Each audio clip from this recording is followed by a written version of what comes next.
Hi everyone, today we are going to study work ethos and values. So first we will study levels of work ethos. In that, first level is discipline.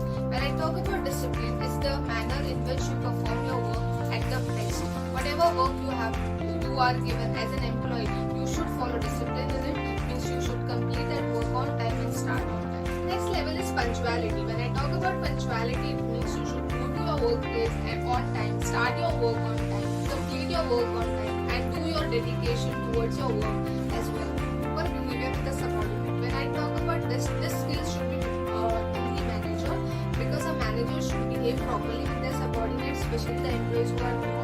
They should not feel that they are humiliated by their bosses and their bosses are rude while talking to them. Work should be allotted in a manner that they do not feel that they are nowhere in the organization or they are new in the organization. Not wasting your time. It means you should not waste your time by doing some unnecessary things while you are working, because time plays an important role while achieving your targets. So there are cut-off times for each and every file. So you should not waste your time and do your work with discipline, punctuality, so that it completes on time. 4 P's of work ethics, that is product, price, place, promotion.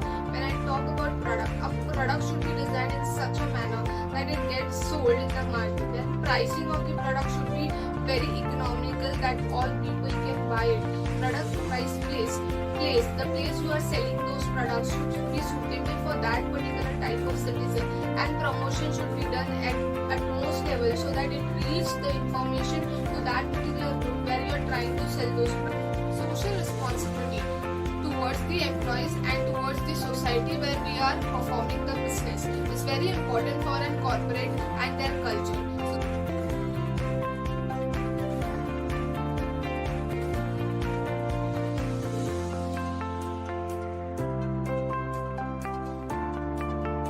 Humanity and respect for all. Whenever we talk about values, culture, there comes humanity, and humanity leads to respect for all. We should take respect and we should give respect also. Next is accountability and responsibility. Whenever work is delegated, take the responsibility and also try to share your responsibility, which will give you the feeling of belongingness, and the appraisal is also done on the performance basis.